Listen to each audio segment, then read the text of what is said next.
Hello, hello, hello. Welcome to Dating God's Dating Way. God's way. Dating God's Way on this good old Tuesday. I'm sorry that you could not hear the intro music. I had us on mute. I thought you would be able to hear the music, but you didn't hear the music. But we are here on Dating God's Way Yes, live yes, yes. So smart. You're so smart. on this good old Tuesday night. Hey, check it out. Hey, thank y'all for joining us each and every Tuesday. I hope y'all enjoyed the discussion that Pastor E and Tamia had last week on mental health. So important that as you explore dating life, that you explore it from a healthy mental place. Yeah. And so, if you haven't, as they said, if you need it or if you don't think you need it, even if it's just a standby number, call the people. Give the people a call. If you don't have people, you can call us, and maybe we can help direct you to people. So yeah, and we are people. Pastor E is a Christian counselor. She's a Christian counselor, certified, bona fide, got the rings and everything. Uh, You're so crazy. and yeah, yeah, and then we also have connects with also a psychologist that's in the medical that studies psychology in the medical community. So Absolutely. yeah. So that's that. So welcome on tonight's Dating God's Way. Dating God's way. My goodness, we are in June, y'all. We are all the way in June. Can you believe Halfway through the year. that? Wow. Through the year? Well. You only got a couple of more checks till Christmas. That's how I size it up. That's how I look at it. Um, you know, Still, the boys is old. You still looking at it like that? oh yeah, yeah, Wow. yeah, yeah. So we only got a couple of more checks till Christmas. So budget wisely. Yes, yes, Still. yes. Hey, DJ Sims, man, what's going on, DJ? Good to see you, man. So Yeah. look, get this tonight. What is our topic tonight? You can see in the details or the tag. What's the 411? What's the old rap song? What's the 411, hun? I think was that Tribe? That wasn't Tribe. I forget who it They was. go past it. Gotta come up with it. What's the 411? Mary J. Blige. No, that's another one. Okay. But yeah, but anyway. Don't know. Yeah, Donovan is always available for gifts.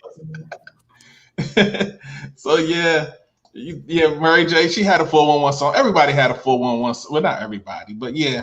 So, all right. So, what's the topic tonight, E? What is it? What's the 411? Is he or she or are you available? Right, Mm. right. So, how did this come about? So, um, as I'm Facebook friends with many, I have many Facebook friends, not as many as some of y'all. Some of y'all have. I mean, my circle of friends is relatively small compared to y'all. Y'all max even after Facebook up to max, y'all done maxed out.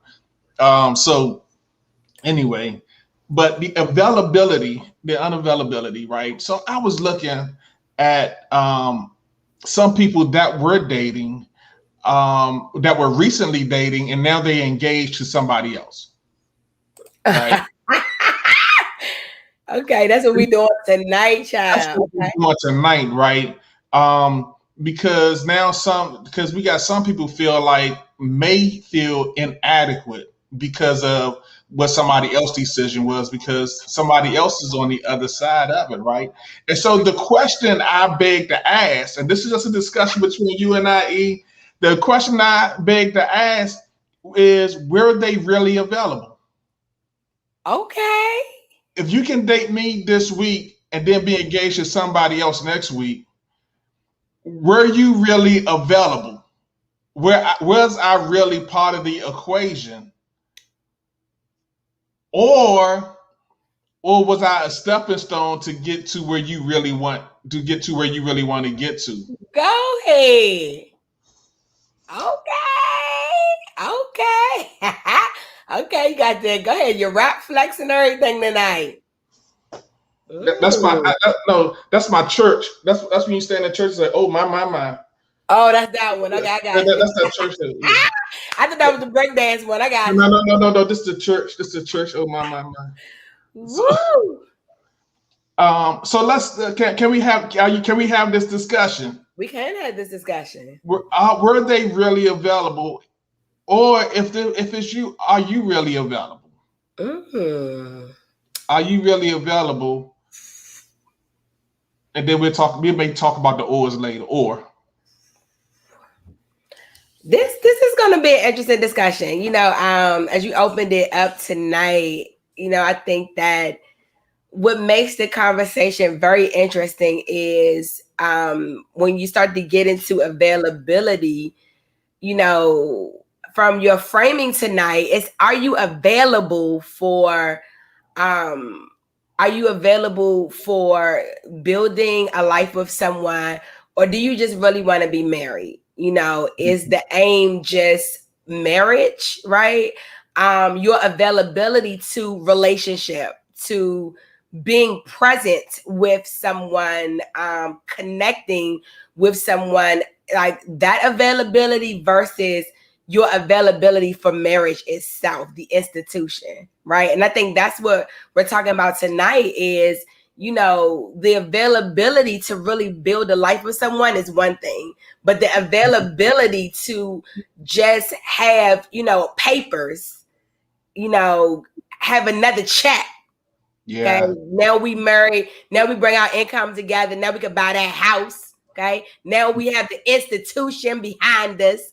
That's very different than the availability to connect with someone and have that companionship, that enhancement on your life, that spiritual and physical, natural, all the enhancing that marriage brings to a relationship, Pastor Will.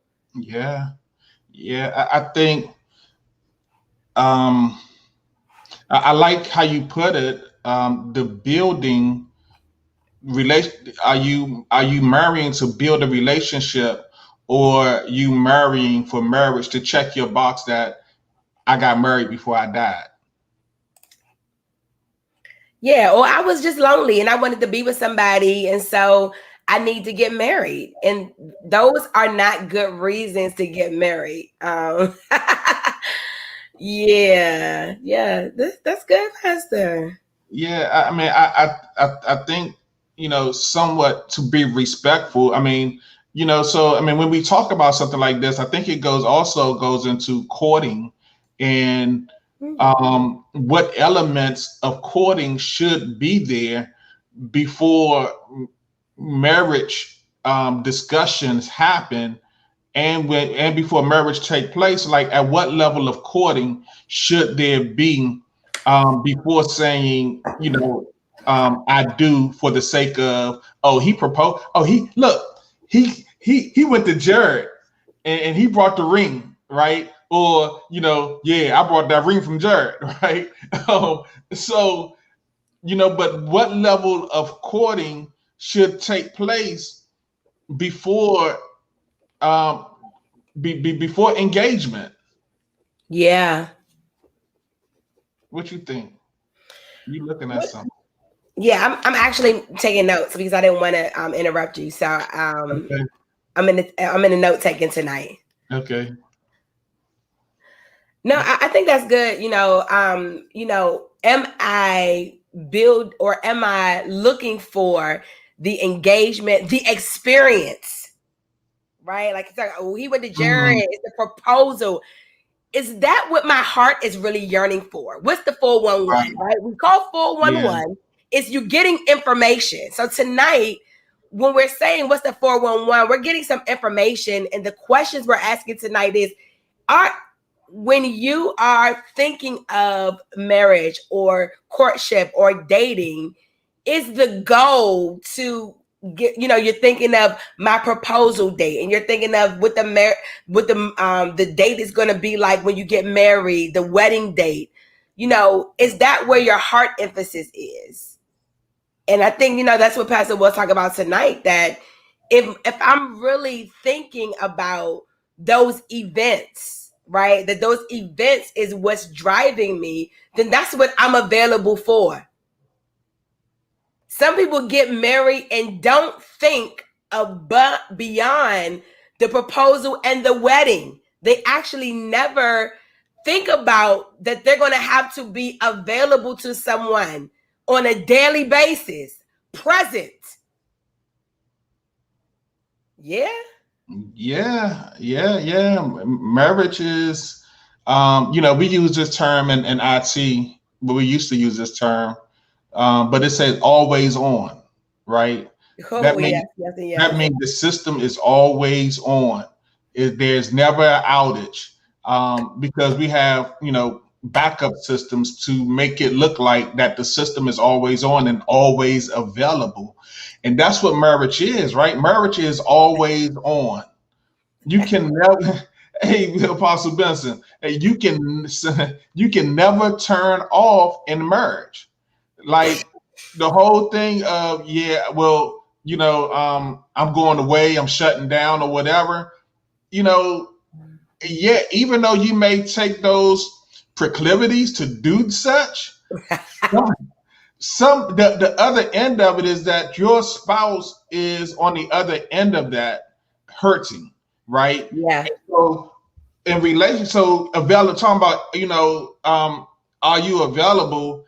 When we talk about marriages are always on responsibility for both spouses. That's right. And even when I'm away, there has to be some level of connection, heart connection, heart connection, sometimes physical connection, sometimes that, having that connection with your spouse, it's an always on type of deal. And or if that person is in need of you, that night, that day, you're available, right? And I think that is when we talk about what's the 411, it's like, am I really driven by these experiences, or am I really looking to have that heart space and that heart connection with another person? So just to go back, I know we're talking about, we done tailed off, but but the availability of, to be married, or are you really available for marriage? It's the question of, what's really driving your desire for marriage? Yeah. Right? Is it deep marriage experience, or is it truly to become one with another and with another's family? Right? That's the core of marriage, is to become one with somebody that's not you. Ooh. Ooh. So that's the reason for marriage, right? Or is your desire to be married is to have the limo, is to have your second prom date, pretty much your highly expensive second prom. Yes, your white picket fence, your dream house, your dream kids, your dream cat, your dream dog. Is that experience driving you? When you think about it, you're thinking about all of those things that marriage can provide you, right? All of the things that marriage is going to give you. Because I can guarantee you, as as we get close to year 21, we 6 months away from year 21. Listen, that the experience of marriage is really short-lived. We've had a lot of great experiences together, but most of our marriage has spent building the oneness, right? That's the reality. That's how we keep our bond strong.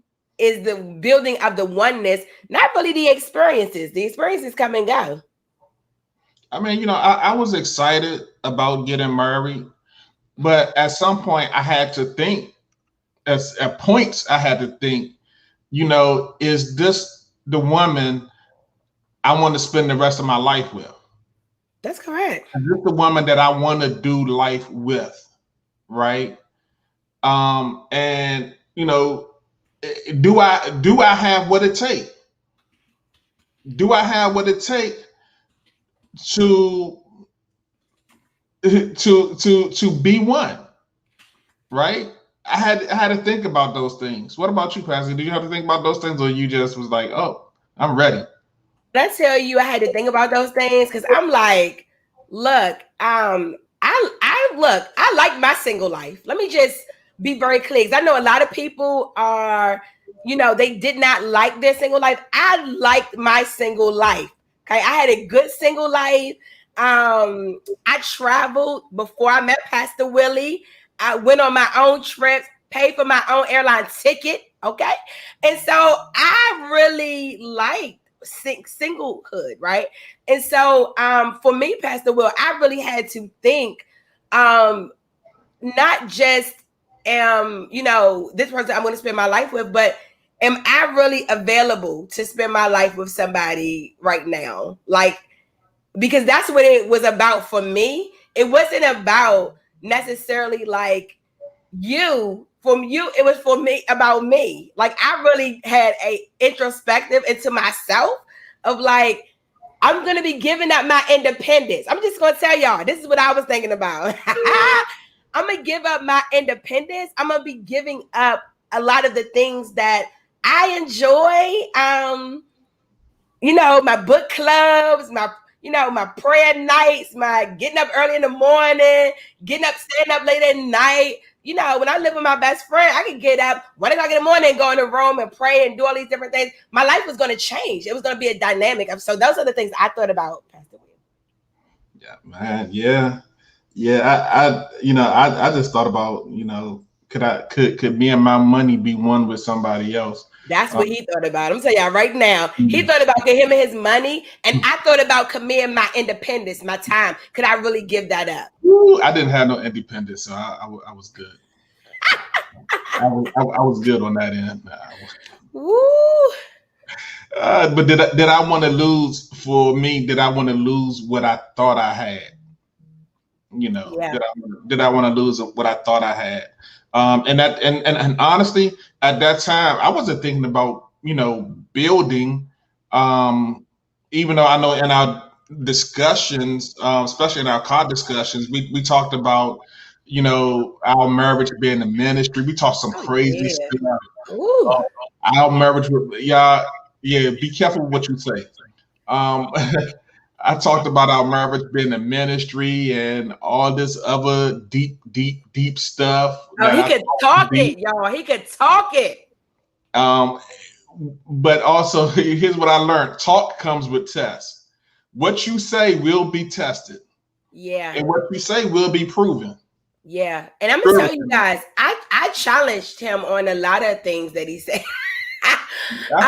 Because I wanted to know, like, is this just talk or is this something that you're actually going to do? Like, is this what you really desire, or you just, are you just talking me up because, that's what you're doing?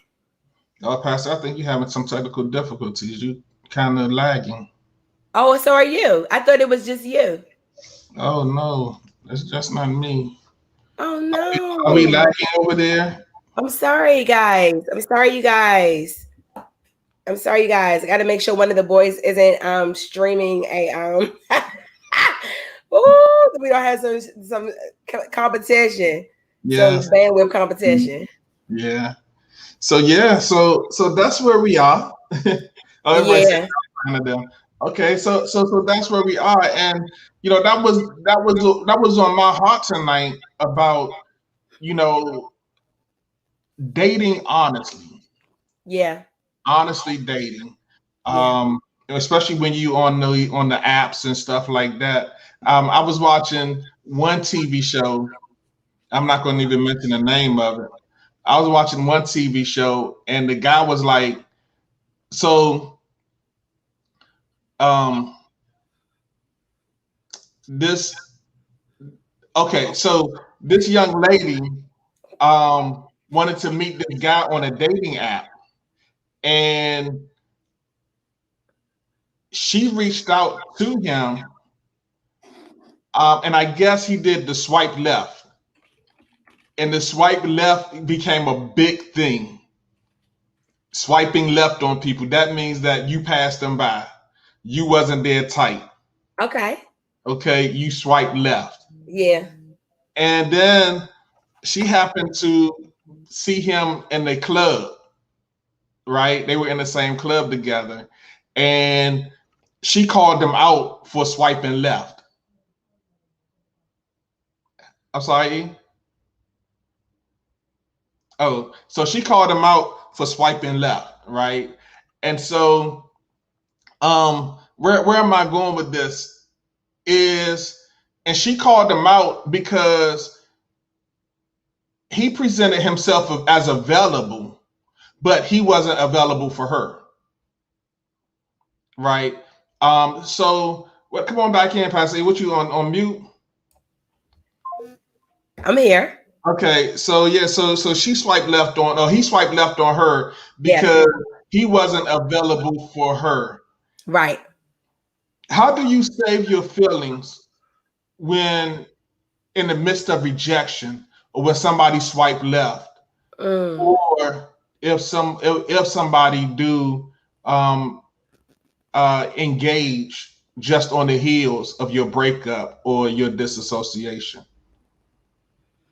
Yeah, because what I hear you saying, Pastor Will, is that sometimes you're unavailable because of where you may be at, the space you may be in. If I'm hearing you right, it's like you may be unavailable because you're just coming. Well, I'm just saying, what happens if, for example, the guy swiped left on the girl, on a female, because they both presented themselves on this dating app. Oh, as available. Yeah. But he swiped left, right? Yeah. As if, he passed her by. He wasn't interested. But what do you say to those that's being swiped left on, right? And what do you say to those that maybe they were in a relationship and they got out of a relationship and now the other person is engaged? I think, Pastor Will, I think when we're talking about this, dating apps isn't a good place to measure availability. Right. I think that, as we're talking about what's the 411, I think dating apps isn't a good place to measure availability. It should be, because you want to have the premise that everyone's being honest. But, as we're talking about this tonight, some people are just looking for the experience, right? And some people are just looking for, I was having this great conversation with one of my aunts recently about, how, I won't say if it was a female or the guy, but let me just say this. People hooked up with people and then took all their money, got them to give up their business, their homes, and just really rampage their lives, right?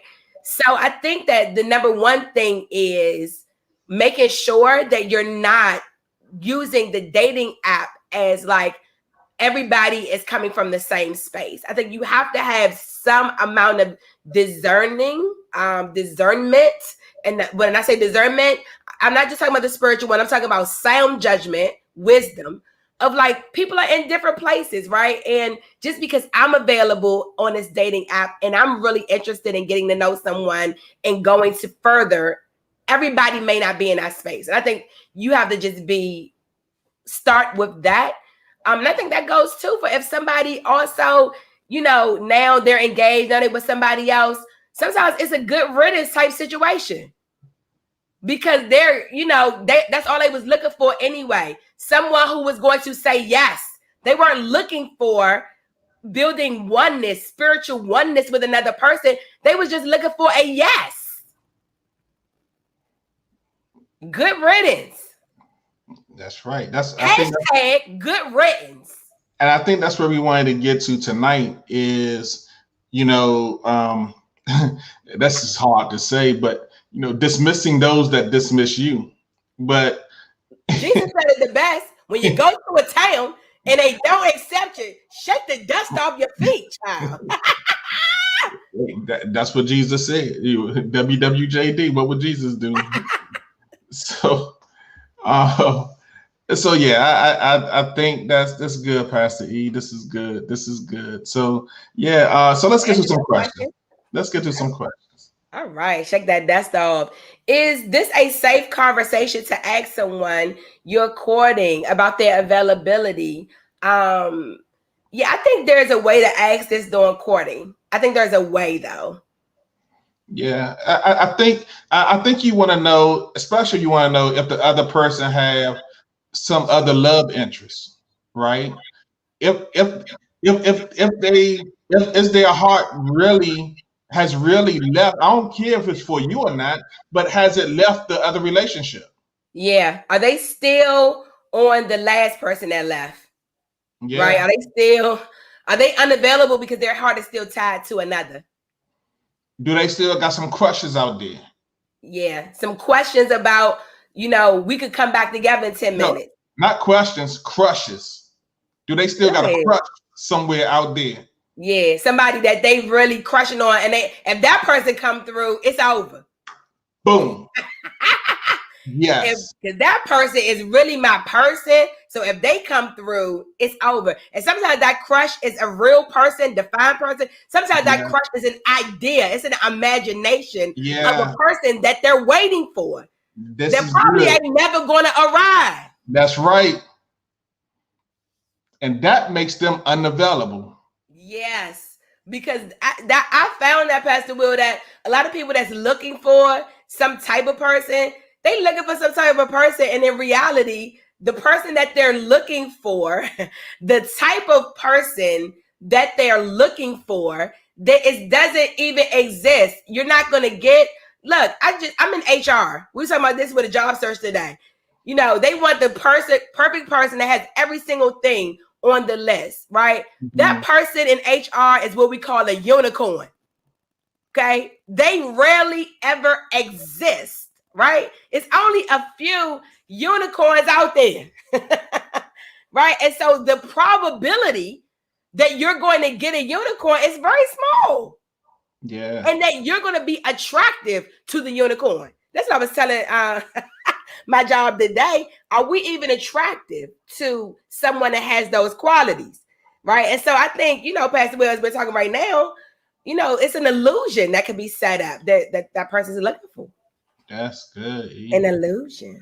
An illusion. So yes, it's a safe question to ask someone you're courting, but make sure you ask it in a way that it's really about, are they about that marital experience? What are they looking for? Why do they want to be with someone?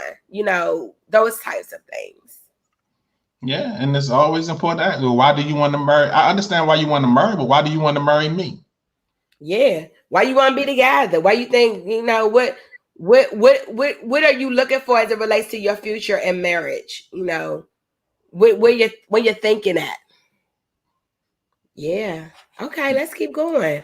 What kind of conversations should you have at the stage where when you've been talking with someone for quite some time and thinking about next steps with self and them? That's great. What is that? Because I love the self conversation. Like me and Pastor Will talked about, he was having a conversation with himself about, can he do this for a lifetime? I was having a conversation with myself. Can I really give up my independence? Yes or no? Can I really? Okay. Am I available for all of that? And so I think one of the questions that you're having with self is about that. It's about your availability. Am I available for, am I available for, not just love, but am I also available for sacrifice? Am I also available for, giving up some of my stuff? Oh my goodness, giving myself to someone else complete. Am I available for that? Yes or no? Am I available? So I think that's the conversation you're having with yourself. But then you're also, I think, Pastor Will, you talked about that too. The conversation you're having with the person is what they available. What are they looking for? Getting to some of that motive. Yeah. Do they just want to be married? Are they looking for the experience of marriage, or are they looking for the being able to create the oneness that is required of marriage? I read something the other day about this, Pastor Will. You know what the questions asked is, I should not have looked at her question because now I want to talk about that. But the question that was asked the other day was about, as single people, I'm tired of hearing married people talk about how much work marriage is. Okay. You seen that one before? You know what? And I was going to go that way tonight a little bit. Okay. Just a little bit. Okay. But I just wanted to say, like, when anybody say something is hard is relative. Hard is relative. That's correct. And my outlook on marriage now is that marriage is not hard. No, marriage is not hard. No. What's hard is dealing with yourself in marriage. That's the hard. If marriage is hard, then the hard part is dealing with yourself. Dealing with yourself. That's correct. That's dealing with yourself. Look, unless you equally yoked, Pastor Will, that can be hard. You shouldn't be not dating God's way. You shouldn't be unequally yoked dating I know, God's way. Pastor Will, but some people didn't date God's way. Right? And so, like, look, I do think that, I don't want to hear this term from singles of like, I don't want to hear that marriage is work, or it's a lot of work for people that's married. It's like, look, marriage requires something of you, whether you want to hear it or not. Right. And I'm sorry about that. I'm sorry that, the parts of, I enjoy being married to Pastor Will. Okay. We had some great times together. The reality is, though, it is going to require something. And that's a reality that every person must come to grips with. That's the availability that we're talking about is, am I willing to do what it takes to meet the requirement? Because when two people come together and one person is unwilling, that becomes impossible. That person is unavailable, checked out. And so I do think that it's important to, I know single people don't want to hear it, but marriage is some work. I'm sorry. It is some work. Yeah, it is some work. It's not hard work, but it requires something of you. Yeah, absolutely. And I'm sorry. Absolutely. And in the wedding vows, if you happen to use the scripture and it talks about submission, do you submit to your husband and everything, or wives submit to your husband? You can't, especially in the modern day era. Yeah. The females in the church go, you hear all these sighs, but it's husbands submit to, they submit to one another, right? And so, but this submissiveness is letting go of your rightness. Ooh. Stop being right about everything. That's correct. Because you're not right. You're not right about everything. And you're definitely not right when it comes to this marriage, because it's two people involved. So you're not right. We both got to get to right together. And that's the work of marriage, is refining and retuning some of the hard stuff that you have learned being unmarried. That's correct. All of your singlehood that you enjoy or didn't enjoy, now you have to be retooled to think like one. Yeah. Stop thinking like you, think like one, which which leads us to our next questions about, how did I shake loving the independence and taking that step? I think some of the things that really helped me as it relates to, giving up that independence. So that, I will say, that was the most challenging thing for me. I had my own church, my own, things that I did as it related to like ministry and small groups and and da. And so I think, some of what helped me to begin to think differently in this area was the vision that Pastor Will really, when those car conversations that we talk about, that really helped me to begin to vision something different. And that was an important step for me. Was I saw him going somewhere where I was included, and I was like, that, you know what, that sounds good. Okay, like what I'm doing is good, but this vision that he has, that like he want me in, that sounds amazing, right? And so I think that's what really helped me was hearing him and his vision for our life together. I was like, for real? Okay. That really helped me, shake some of that, loving that independence. Vision. You allowed me to speak my way into, it wasn't a vulnerability, it was one of your securities. And you allowed me to speak myself into a place where you were secure of. Yeah, for sure. Yes. Hint, Edson, hint, Edson, hint. Oh, that's the word. Another night. Okay. Talk your way in, Edson. Talk your way in. Woo-hoo. So yes, I didn't grieve in the loss of independence. I really did embrace. I embraced the submission, through our premarital counseling, through all of that. I didn't grieve, Pastor Will.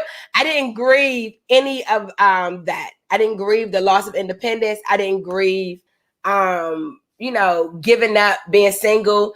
At that stage, I was really invested in, the coming together. And I think that is important. I was really invested in we coming together. Yeah, I grieved. I grieved on my wedding day. He grieved.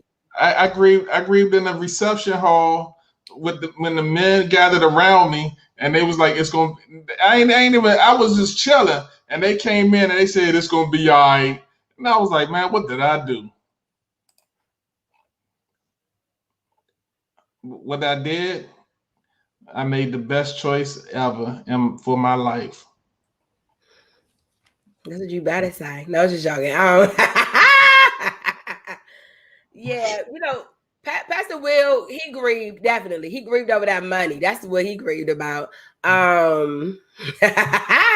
Yeah. Are there signs that a person isn't available even though they say they are? Absolutely. So let's get into that. Because of course, Sister Yvette taking us right into some of the points that I wrote down on this paper. I think some of the signs that a person is not available, even though they say they're available. Number one is what we talked about tonight. They are really wrapped up in the experience. They are looking for that experience. Okay. They looking for, that marital experience, and they can't vision past the proposal and the marriage day. They unavailable. Okay. They can't vision anything but I'm gonna marry you, girl. Okay, I'm gonna marry you. That's it. Okay, so unavailable. And then I think also they don't have no time.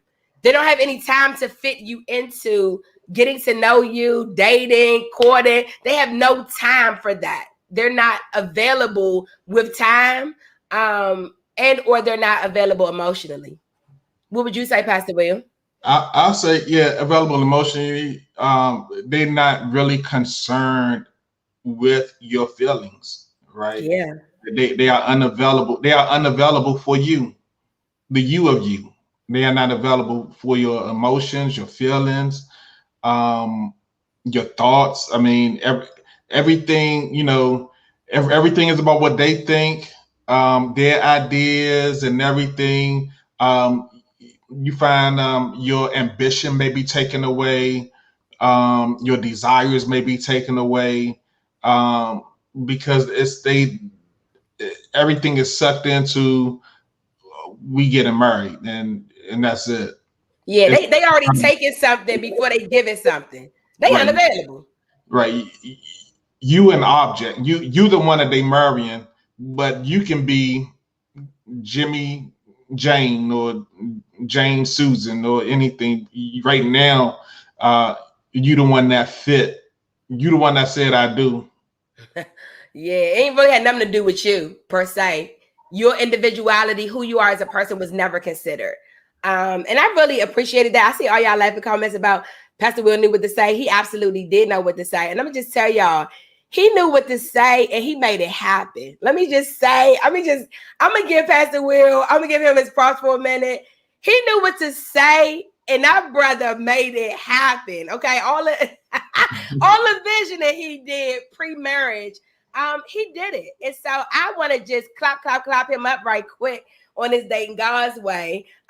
He married me God's way too. I appreciate that.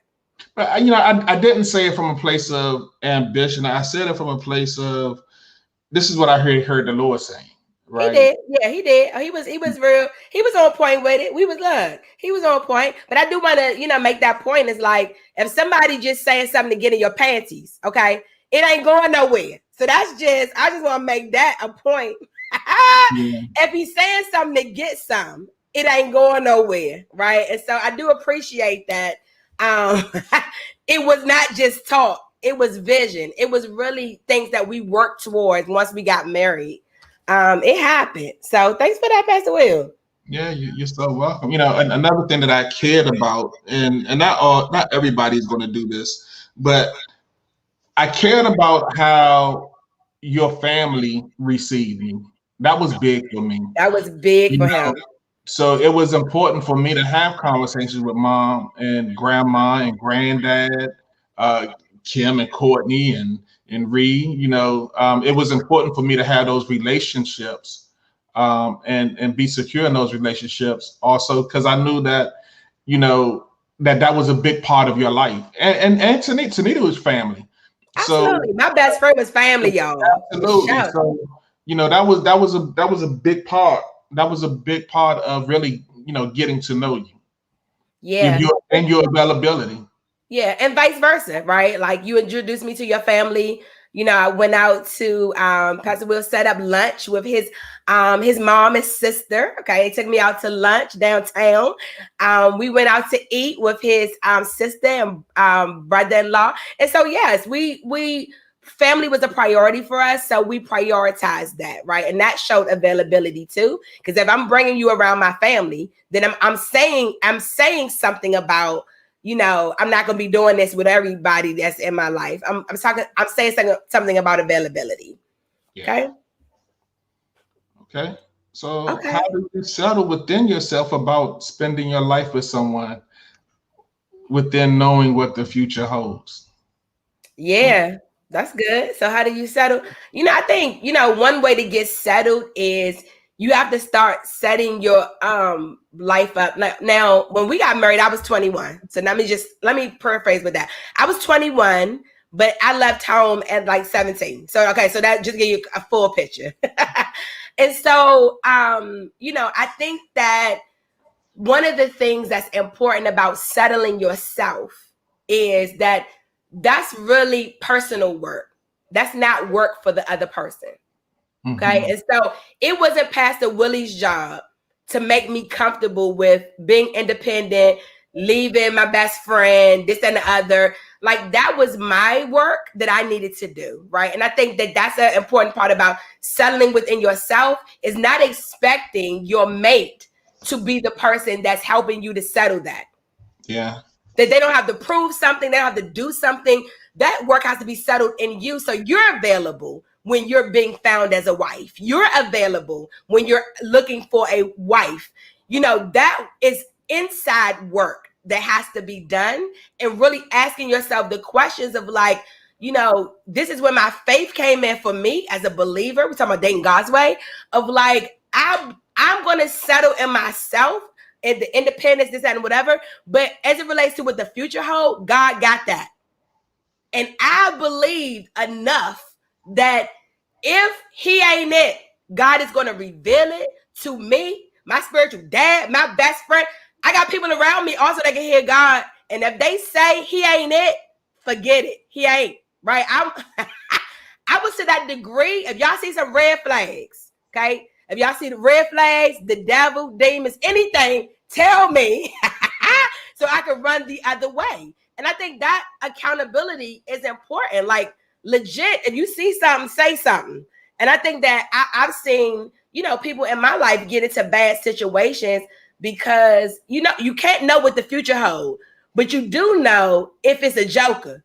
Okay. If you see some joker tendencies, okay, some cheating. I remember I had this, I'm going to say this right quick. I had this family member. I'm not going to give it away tonight.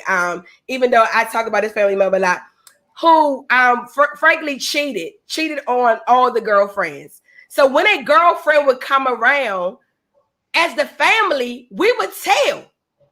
We would just be like, don't do it. No, don't do it. We would be telling. And they didn't listen to us. They did not listen.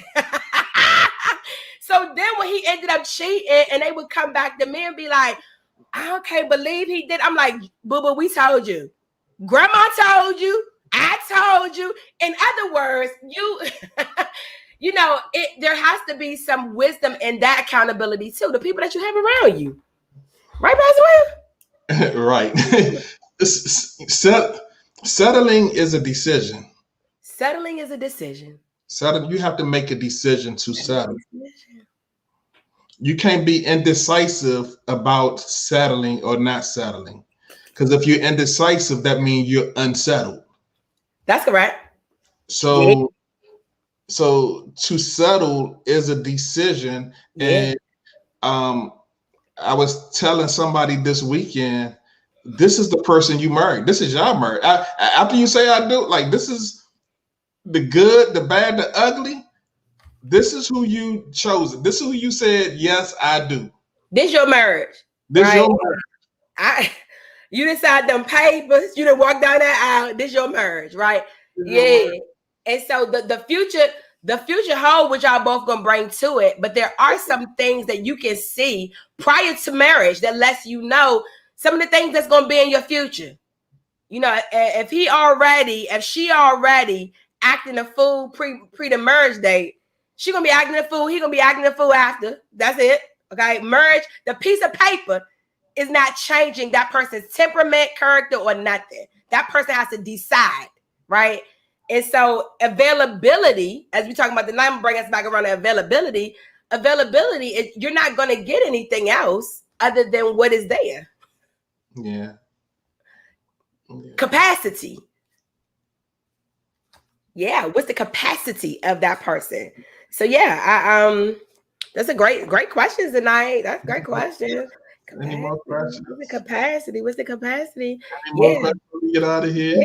Yeah. I think this was I think this was a good conversation, Pastor Will, about availability. Yeah.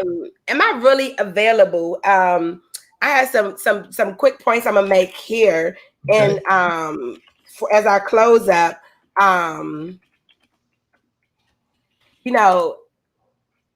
I have to say I'm available to give myself to another. That's correct. That is it's a given that I have to be willing to be available. I'm available to give myself to someone else, right? And I think that our song we use, I give myself away, Pastor Will. Yeah. We talk about God, give myself away so you can use me, but in reality, like, marriage is a giving of yourself that's like no other giving of yourself. Like I would say, hey Rashad, I would say like like as a mom, like that's a giving of yourself. But frankly, giving of yourself as a mom is like you're giving based on the needs of that child, right? Giving of yourself in marriage is a real like it's a sacrifice. It's really having to put self out of it and put us in it. And that, that requires a level of giving, right? Right. And then the other one I'd say is you know, am I willing, or am I available, or I am available to share my life, not just gain something from whoever I'm about to be with. And I'm available to share my life, right? So sharing my life means everything that's in my life right now, I'm willing to share it with another person. Everything that's in my life currently, I'm willing to share that, not just gain something, right? Like, oh yeah, we about to get married so we can get this and get that. No, no, and no. Am I willing to share my life, who I am, with someone else? Not just gain something. You're going to get something out of it, but it can't be about that. Yeah. We got another question, Pastor Will? Okay. So when do you start the us conversation? Yes, Kim. Just like Pastor Will, the share money was hard for him. Well, while you are courting, you start the us conversation. Because when you courting. When you courting. Yeah, when you courting, almost no conversations is off bounds. Because the courting phase is supposed to give you a glimpse into the marriage. That's correct. This is what could be. This is what could be. So yeah. Go ahead. Yeah, I was gonna just say, the dating stage, as we often say, is the discovery stage. You should have discovered enough during dating to let you know if you want to court. Yep, you should have discovered enough, yes or no, okay? But once you get to a courting stage, I mean, we're both intentional about this could lead to marriage, the courting stage. I do think that all the conversation is us, right? Is what this could look like for us, how much we are envisioning for us. I think that's when the conversation really should shift to just us conversations. And she said, how much us conversation should all be us, right, Pastor? By court, it should all be us. All be us. All be us. Us and us. Yes. This was a good conversation, Pastor Will. I know where you were going with all this, but you did good. Well, I'm happy you enjoyed it. I have to thank you for rolling with the brother. Ooh, you a mess. Yes. So you guys, if you're dating God's way, make sure you're available. Make sure you're available, and make sure they're available. Don't try to date somebody that's unavailable for dating. That's correct. Kanisha, let's talk off. You said you thought some conversations were off bounds. They still might be off bounds. Let's talk offline. Let's just see what we're talking about before I give a blanket answer. In this thing God's way. Okay. Yes. Okay. Make sure you are available, and make sure the person that you are dating God's way is also available. Right. And then, you thought some conversations were off bounds, and that's good. But you have to define when the courting phase starts. That's correct. There has to be a definition that we're no longer boyfriend, girlfriend, but we are courting now. We are courting to be married now. Yeah, I'm available for the next level. I'm available for the next level. You have to have that, and usually usually the engagement period is that concrete courting period where you say, okay, will you be mine forever? Yeah. Will you commit to this relationship? Will you commit to this building forever? So there has to be definition when you jump from dating to courting. Yeah, I mean, for perspective, I think that people do this differently. Some people, when they get to courting stage, they're going towards marriage, and they are starting to have those us conversations. When they get to engagement, they are really just preparing for marriage, right? True. They're really going to the wedding day. And so I think there has to be, as Pastor Will says, that definition. Because some people go, right into engagement. And so there has to be that definition. Yes, I'm in agreement, Pastor Will. Yeah. Are you available for any of it now? That's what we're talking about tonight. Are you available for any of it? Introspection, retrospection, look back, look in, and let us know where you came out at. All right? Yeah, all right. But thank you all for joining us tonight. I enjoyed this discussion. Pastor E, thank you all for your questions, for your comments, for your likes, for Woo! your shares, for your loves. We love you all. Hope to see you at Vision Impact Center on tomorrow evening at 7 Bible study. Bible study. Yeah, and we out. Holla. We no outro music tonight. We got to work out the copyright infringement. I don't know. I was copyright free music, It's but copyright free music. They tripping. Love you guys. Good night. but Bye, I play my guys. own. I play my own music out. No. We don't want your music. Good night, y'all. Love y'all.